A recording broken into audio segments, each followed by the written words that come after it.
Hey, good afternoon out there, Mizzou fans, or I don't know, whatever other fans might be hanging out here watching us. I assume you're mostly Mizzou fans, but if you're a fan of another school, welcome to you. Also, we appreciate you joining our glorious YouTube broadcast slash podcast. Gabe DeArmond and Sean Williams here on the live Tuesday Tiger Recruiting Show. We are brought to you every single week by James Carlton State Farm Insurance. James actually just re-upped with us today to be our presenting sponsor of all of our basketball coverage throughout the season. And James's main focus, well, I don't even know if it's main focus. It might be 50-50 here, but I'll start with what he does for work, which is he wants to be your insurance agent. Look, you've got to have insurance, health insurance, life insurance, home insurance, auto insurance, all that. You got to have insurance. So get in touch with James. Maybe you're getting the best deal you can get already with your current agent, but maybe you're not. So call James, find out if you are. You can get in touch with him at 314-961-4800. You can find him on the internet at carltoninsurance.net. You can get a quote from him. Maybe he's going to be able to save you money. Even if he can't, all he wants to do is a chance to give you a quote. James is a huge Missouri fan, big supporter of PowerMizzou.com, and also some media in St. Louis that covers the Tigers. And his big thing right now is he wants to find a way to help Mizzou get players, and name, image, and likeness is the way you do that these days. So what James is going to do for you guys is all you got to do is call, get a quote from him, mention Power Mizzou, mention this show. I don't know, just say, hey, I know who Sean Williams is. Maybe that even works, right? And he's going to donate $20 to Mizzou's NIL collective for every single person that calls him and does that. So look, I might be costing James money here, but like you could call and get a quote, and then maybe your wife could call and get a quote, and your 16-year-old daughter could call and get a quote on her car insurance, and then your family just donated $60 to Mizzou's NIL deal. So see, I'm always thinking, Sean. I always know the way to get around things. There you go. James has got it. He's got plenty of money, so it's all good. James, I just want to say that if you're listening on the podcast, that was Sean that said that. Sean is spending your money. I just appreciate your business and your partnership. I mean, if you're throwing it out there, I mean, yeah. Right. So do get in touch with James. But look, Sean, I can't think of anything anybody's going to want to talk about today. Can you? I mean, we spent all last week talking about the transfer portal. I can only imagine we will probably talk about that again today because we actually had news regarding the transfer portal, regarding Missouri. So, yeah, we will get to that shortly, but I feel like we have to start here. Logan Marty was up at 6:24 this morning to ask us a question on this show. It just showed up. So I want to give Logan his due as the earliest commenter we've ever had. He asked where Missouri stands with JT Smith. My question to Sean before the show was, who in the world is JT Smith? And Sean looked him up and figured out who he is. So Sean, who is JT Smith and where does Missouri stand with him? The name, look, JT Smith is a very kind of, usual name, so, but it did kind of ring a bell. I'm like, I'm pretty sure I did talk to a JT Smith at one point in time, but I wasn't sure if it was in this class or the last class. He is actually a running back at a Huff High School in North Carolina. I talked to him back in March. So if I don't know where Missouri stands with him yet, but considering you sent that question, I mean, hey, I just sent him a message and asked if he's still hearing from Missouri. So if he gets back to me in the next 20 minutes, I will let you know because, hey, you woke up at 6:30 to ask us a question, so you deserve an answer right away. So absolutely. So Logan, appreciate you checking in on the YouTube page, even though I assume if you asked at 6:24 this morning, that meant you couldn't join us live. If you are joining us live, like the show, subscribe to the channel, do all those things that professional YouTubers ask you to do. We are mere amateurs. I want to answer the easiest question we have first. The Hunchback of Von Castle asked me why I hate the World Cup. It's very simple. I don't like soccer. I mean, it's not a complex answer. It's exactly what you would think. Like for people who do like soccer, that's great. But like today, right now, I'm on Twitter and all these people are reacting to something that I'm not watching. And now I know how people feel like when I'm sitting around watching Ohio State, Michigan at 11 a.m. on Saturday. And I understand my entire Twitter timeline, but someone might be on Twitter who does not watch college football and just sits there and goes, what the hell are all these people talking about? Yeah, soccer is for me. It's definitely an acquired taste. Now, I do actually have the game on right now, but I'm not. I've got it on as kind of like background. I'll check it. I'll look up, check the score, whatever. But I'm not like super into it or anything like that. And I kind of agree with you. Soccer, man, you just it's not something I've got on my schedule to watch every week. So, but Right. it's on right now. It's a big game. U.S. is involved, so I've got it on as background. So that's where I stand with it.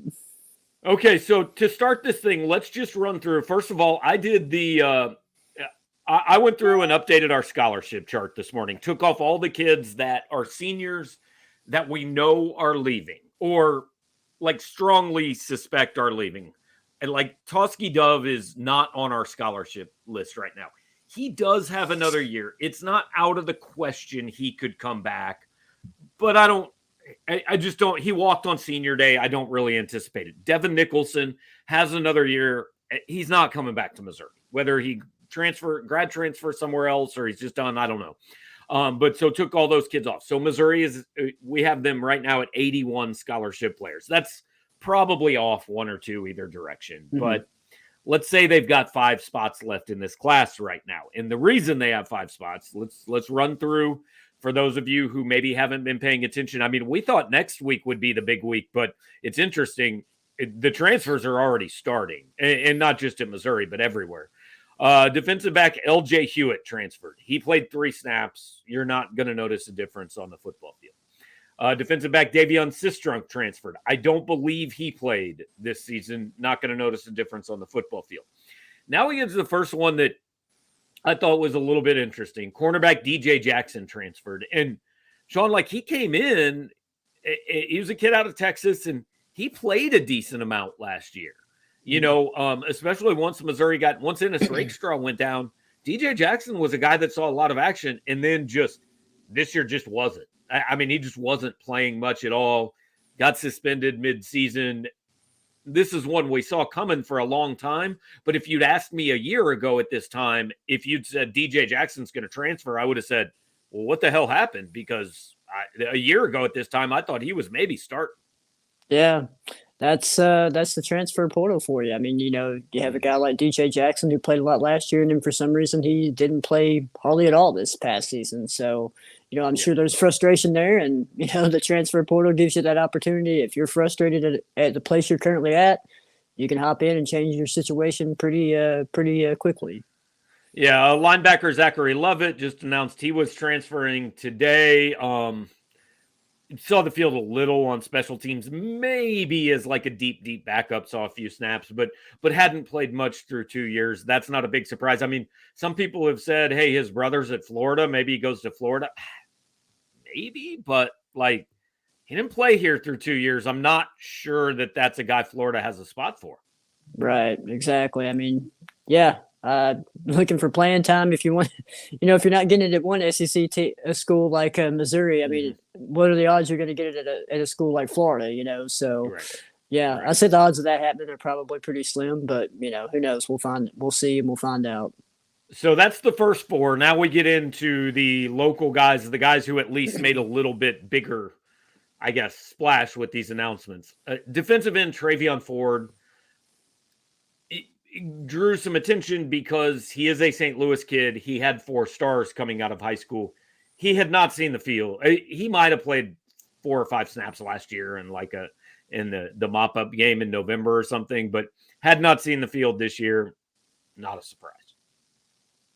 Yeah. I mean, yeah, not much more to say, right? No. I didn't know if you were going down a list or you were just wanting me to comment on that. So. Yeah.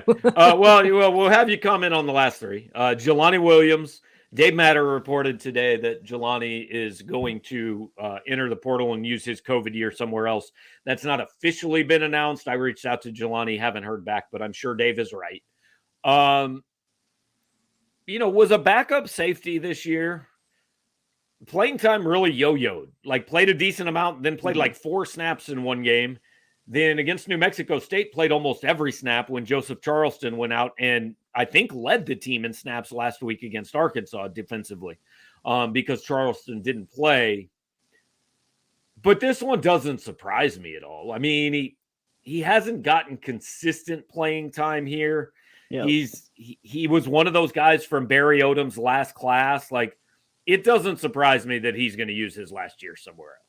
Yeah, I think he's put in his time. Obviously, he's probably, going to graduate. I mean, and like I said, his playing time's kind of yo-yoed and you don't know what you're getting. So why not use your last COVID year and go to a place you're going to be a consistent starter, or at least get a lot of consistent playing time. So, yeah, don't blame him at all there. Yeah. The seventh kid on the list, we've had 8 transfers so far. Tyler Macon. Look, guys, if this one surprised you, then I just assume you have not paid any attention to anything anyone has said for the last 15 months. I mean, yeah, I mean, it's something I think we probably brought up on the board. Maybe it's a possibility back in October, but yeah, just a behind the curtains thing. We've had a Tyler Macon is transferring story in our in our portal page for at least the last month plus now. So that was expected to happen. Obviously, he's buried on the depth chart. So he's kind of playing third string or he's running with the scout team right now. So yeah, I mean, he's no surprise there. And I mean, the surprise to me was that he did not transfer at the end of last year. Because the writing was on the wall. And what was said behind the scenes or whatever, I don't know. Tyler stayed and took his shot to win the starting job in fall camp, but the writing was on the wall. That wasn't going to happen. And so I guess technically he redshirted last year. He's got 3 years left to play. I'll be interested to see the level he goes to, because my information was that Missouri did talk to him midseason about, hey, maybe would you be willing to play some wide receiver? And it sounds like the answer to that was no. And He wants to be a quarterback somewhere. And I'll just be interested to see what it is. I mean, I think it would be tough to see him land at a Power 5 program. But Group of 5, especially if he's at a place with the right offense that really features a running quarterback, I could see happening. Yeah, Group of 5, no doubt. I think that would be a definite possibility. I mean, look, and I'm not going to sit here in FCS too. I mean, right. Yeah. He's got enough time where he could go to an FCS program, show that he's a pretty good player for a year or two, and he can enter the transfer portal again and move up, and play, Group of 5, play for a Group of 5 team, or even move up to a Power 5 team. Who knows? So He's got a lot of time left. So it'd be interesting to see where he kind of ends up and how he kind of develops throughout the rest of his college career.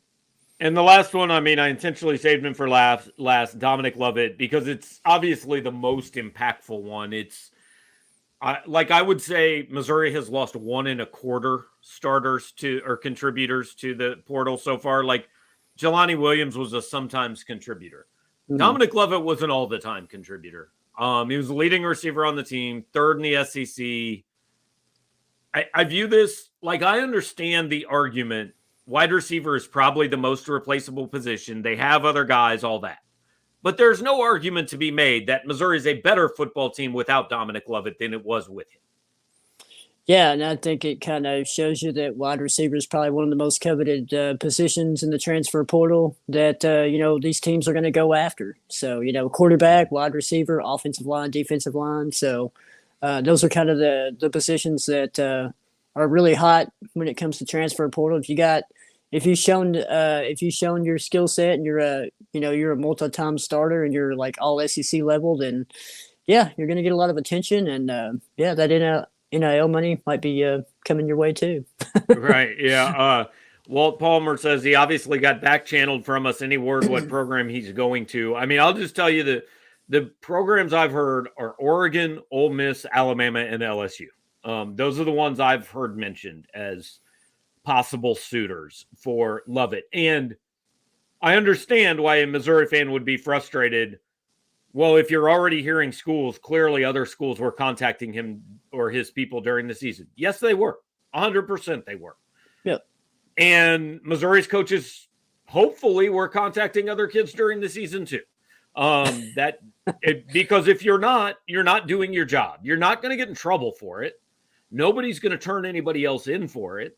I mean, the FBI can tap your phone when you call the kid and you're not going to get in trouble for it. So why not do it, right? Even if schools wanted to play it super safe, I mean, just contact the parents, contact the Right. guardians. I mean, it's not that hard. You know, there's Contact the high school coach. yeah, contact the trainer. I mean, there's middlemen out there. You know, it's kind of like the mob. It's kind of like a mob movie. College football, like the mafia. Well, Sean, we've got bad news here. My spam account is no good news for us, but he's going to quit his job and enter the portal to watch Power Mizzou content full time. So we appreciate that. Make sure to hit the like button, subscribe while you're doing that. Yeah. Help out the algorithm here.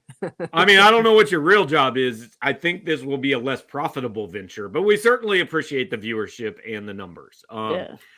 Justin wants to know if double-digit transfers are coming in. So Missouri's had 8 guys leave already. I initially said I thought that number would be around 12 that leave. I think it's going to be higher. Like, I think it's going to be 15 to 20.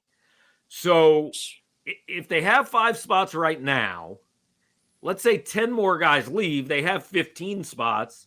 So, yeah, they're probably bringing in 10 to 15 transfers. Yeah, and we kind of talked about this before we got on there, but I mean, I think Drinkwitz mentioned, you know, they're going to take 16 high school kids tops in this class. This possibility. They have 14 right now. They have 15 total, but one of those is a JUCO kid, the Tristan Newsom kid that just committed. But yeah, so I mean, you probably expect that number to probably go up too, you know, because I know, you know, offensive line, defensive end, you know, they're looking for edge rushers, they're looking for offensive linemen to join the class. You know, still secondary help is a possibility as well, just in terms of guys they could probably get from the high school ranks still.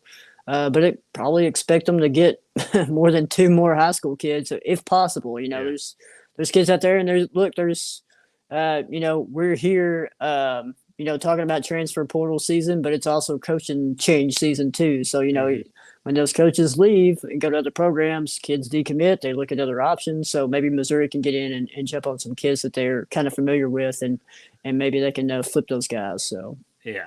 Freeway Jared with the super chat, and he says caffeine fun for Sean because portal season is among us. And like, look, Sean not only is doing this, covering this for us and for Vanderbilt, like he's helping out on the national team. Like Sean has basically spent the last 60 hours in front of his computer just creating new profiles for kids in the transfer portal. Is that accurate? Yeah, I've spent a lot of time for definitely the heavy hitter kids. So we're creating profiles, and you know, if there's a very intriguing, you know, kid, mostly like, you know, like Cade McNamara from Michigan that entered yesterday, we write stories about those guys. So definitely guys that, you know, are going to be well wanted in the transfer portal. So yeah, creating profiles, keeping the transfer tracker page in tip top shape is kind of my responsibility. So yeah, give me an idea. I don't know if you know an exact number or close, but like since Saturday, how many kids do you think have, since games ended on Saturday, do you have any general idea of how many kids have said, I'm out? I don't know. I don't know this week because I haven't seen anybody really tweet that out or anything. I know last week when the FCS portal opened up and, you know, kids from the FCS level could enter, I think it was like 150 on that first day. So, you know, the Power 5 transfer portal is going to open up officially next Monday. So, there's going to be, I say, double that for that day. Yeah. So it's going to be pretty crazy. And that's just the first day. Like, we need to be clear. There will be, like, this thing stays open until mid-January. So you're going to see a lot of kids that are going to stick around and play in a bowl game and then transfer after that, I think. Yeah. And you're seeing like this week, it's so crazy just because a lot of these kids are wanting to, you know, their seasons are over and they're going to announce or they're not intending to play in the bowl game. And they're just announcing that they're going to hit the portal because they want to get a jump start on everything and find a new home. So. Yeah, I want to. There was a question on our message board about this from a guy that couldn't join the show. I don't have it in front of me right now, but I'm interested in your take in this, Sean, because we've kind of been consistent all year saying Eli Drinkwitz, it's a bad sign if he's bringing in double-digit transfers again this year. So the question was, given the madness that is going to be the portal, has our stance changed on that? I'm curious what you think. I'm very borderline on that, but I mean, it really wouldn't shock me if they got double digits again, to be honest with you, Yeah. just considering how crazy it is. And, look, we're talking about Dominic Lovett, probably, those other schools that are kind of involved saying, hey, man, you can come to our school. This is how much we'll give you. Look, there's teams going to be doing that to every school, getting, trying to go after all their top players and trying to persuade them to enter the portal. So, yeah, I mean, not ideal to be double digits for Missouri. And we've talked about that a lot this year, but I mean, it wouldn't surprise me if they have to do it, just kind of necessity, Yeah. I've changed my thoughts on it a little bit because I think this is just the world we live in now. Like, it's right.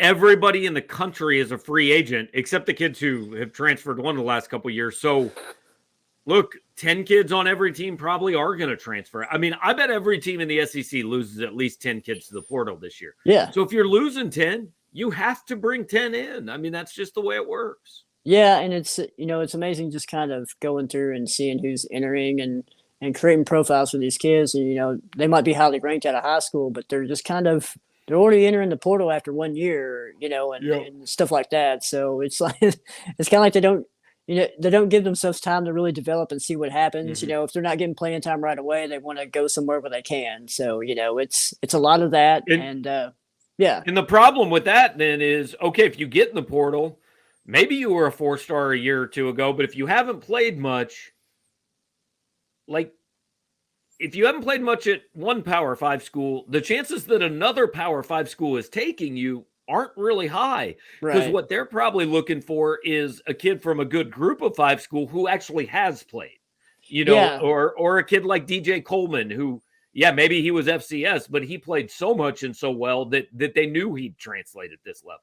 Yeah, I mean, Power 5 schools, if you got it on the table where you can, if you're looking at one position specifically and you can take a group of 5 guy that was all conference as opposed to, this highly ranked kid coming out of high school that didn't really work out so well at LSU. I mean, you're probably going to take the guy that's proven himself on the college level, so. Yeah, and there's obviously variables in that, and some kids you'll take, but, and like, I want to be clear, this is not they need to be more patient and stick it out speech. Like, there are some times where absolutely kids should leave. Like I said, I thought Tyler Macon should have left last year because he would have given himself one more year where maybe he could have found a place he could play if that's what's important to him. But so it's not like a blanket way to look at any of them. Kyle asks, should schools like Mizzou focus on building a team through the portal so they don't have to worry about transfers leaving as much? You're still gonna have to worry about it, though. Yeah, and like the kids you're getting, like, they're not going to regularly go get kids who started at a Power 5 school or played a lot at a Power 5 school. Like, their best shot to get a lot of these kids is still out of high school, and hey, if they don't work out, then they're going to move on. I still think the better approach is most of your guys being from high school, and just be right on your evaluation. That's the big key. Be right on your evaluations, and then those kids are going to play. And will some of them leave still? Will there be a Dominic Lovett situation? Sure, there will sometimes. But I think there's this, like, the first one was always going to make big news, and Dominic Lovett was the first impact player who's leaving. Right. But I think there's this thought that, well, if a guy plays well for Missouri, he's just going to leave and go to Alabama. Well, I mean, they can't take them all, and most kids who start are going to stay there, because the truth is, and I want to be clear, I'm not saying Dominic Lovett is making a bad decision. I don't know. I hope it works out for him wherever he goes. He may be a superstar. But my point is, if you are starting at a Power 5 school, if you're in Dom Lovett's situation, you're in an offense you've already been in for 2 years. You already know you can catch 60 balls for 800 yards in this one.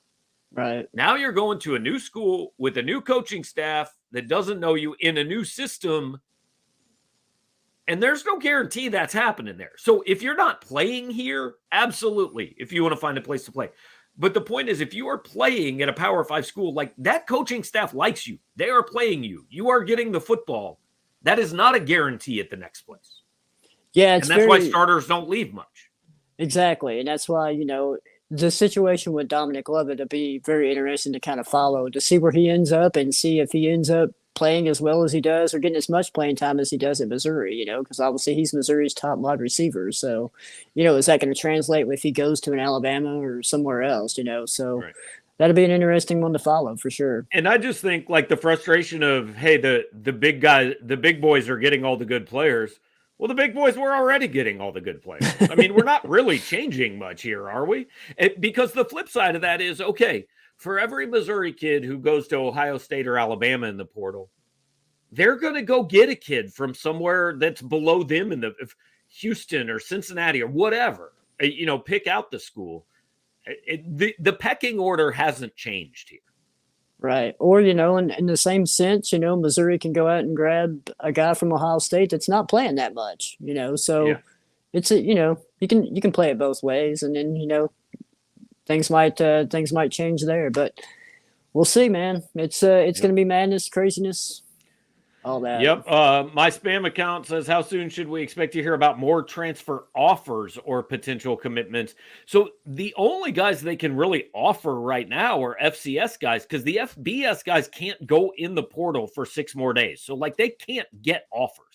Yeah, unless there are some graduate transfers in there, and obviously the players that were on teams where their coaches were fired are in there.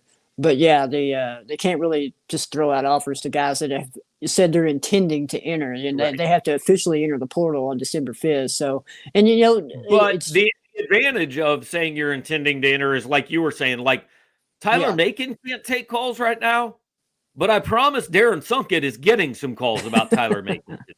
Yeah, there's challenging middle ground communication there. So, and that's the advantage of kind of saying you're intending to enter the portal, so you can kind of gather that interest. And so, but yeah, that'd be interesting. So yeah, but it's really, on the flip side, it's really hard to keep up with transfer offers because a lot of those kids won't say them publicly, Right.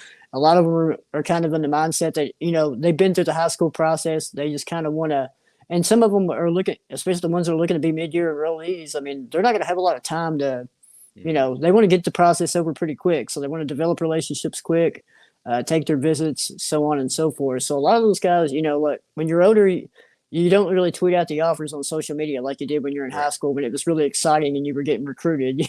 So it's a little bit more difficult to keep up with in that regard. But we'll try our best, that's for sure.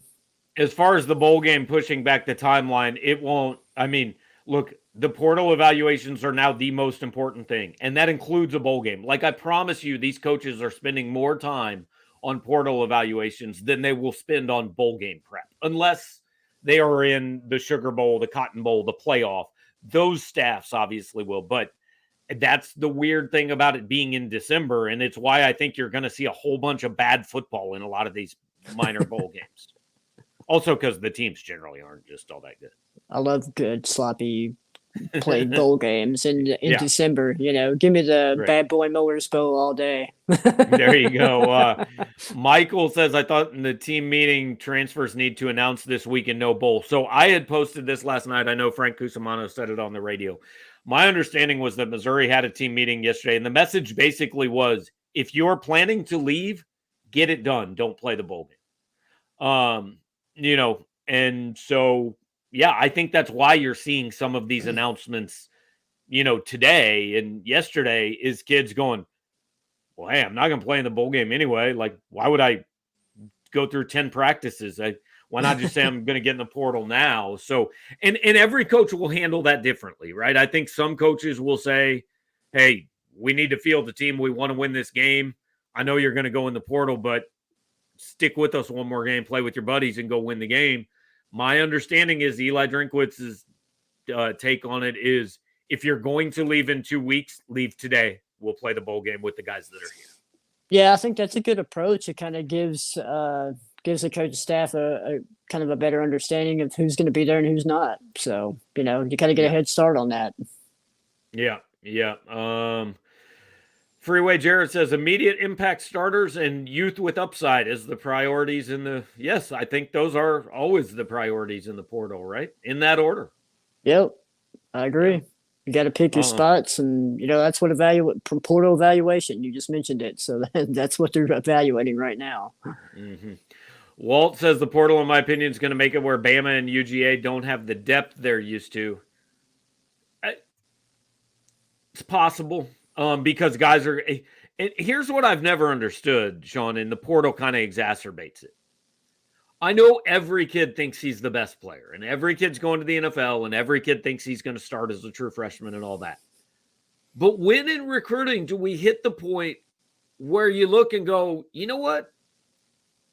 That team has 37 5-stars on it and 37 more 4-stars. And this other team over here has 4 5-stars and 14 4-stars. I bet there's a better chance for me to play over there. It's really weird to me how almost all of the top talent has just kept going to the same 6 schools. That's very true. It's like, but I agree with you. You know, you mentioned the portal, and I think we mentioned it earlier. I mean, it's not going to change things. I mean, Bama, Georgia, all those schools are going to get the best of the best. You know, it's just a different format on getting the best of the best. So right. Agreed.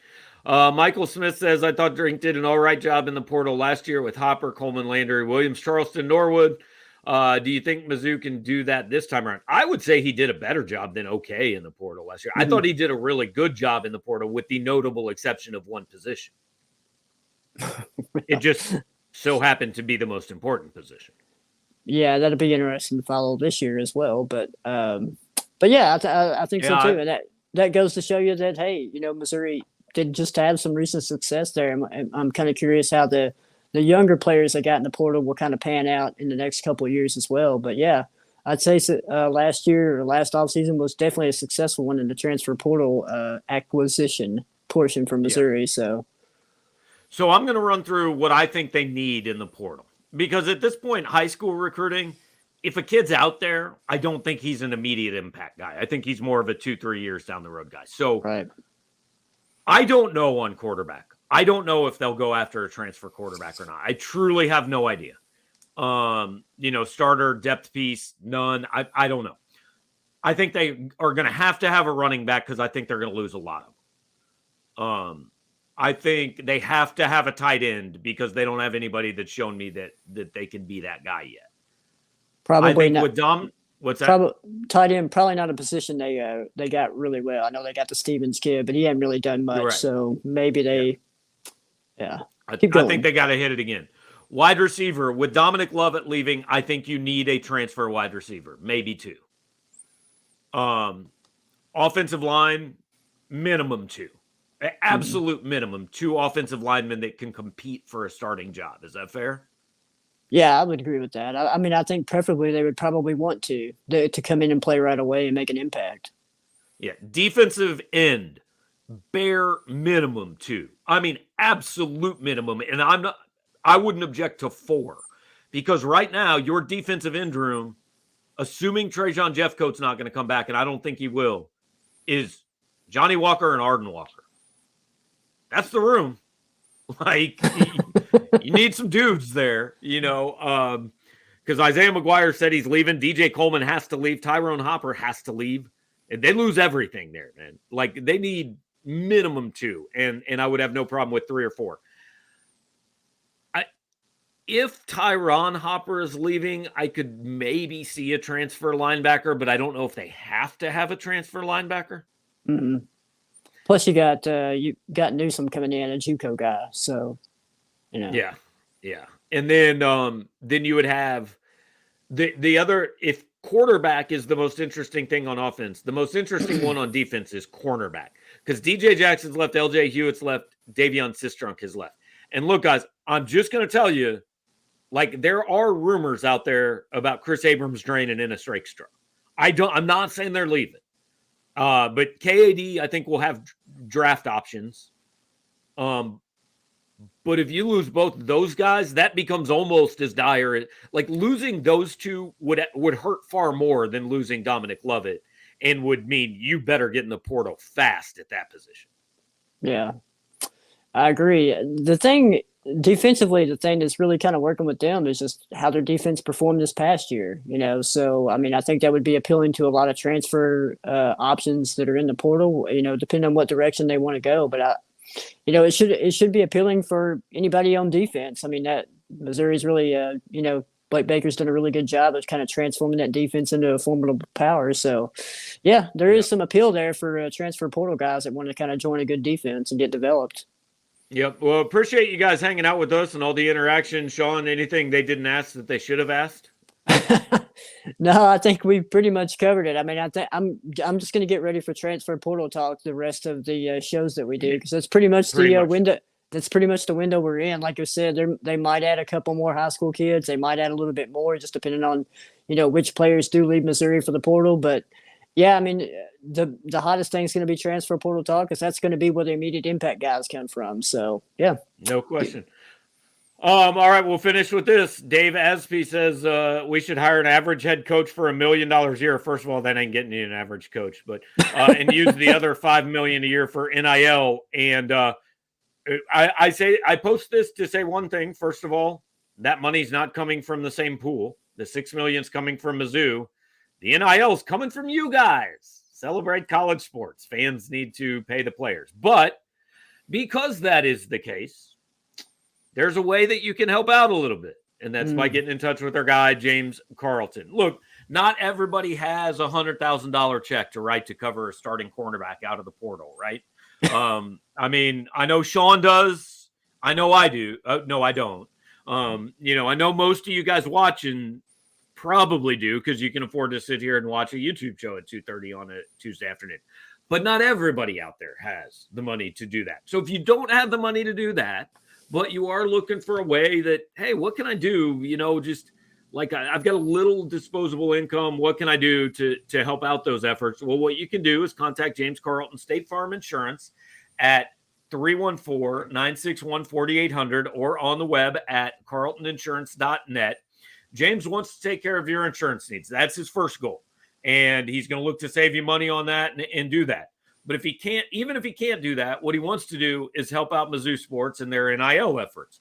So if you get in touch with James, either of those ways I just mentioned, if you get a quote from him and you tell him you heard about it from Power Mizzou, he's going to donate $20 to Mizzou's NIL collective.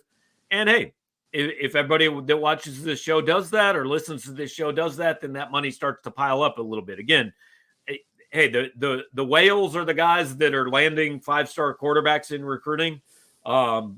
But you're in the SEC and everybody's doing this thing. And so if you want to do it, every dollar helps, right? And that's James's goal, really. He just wants to find a way he can help out.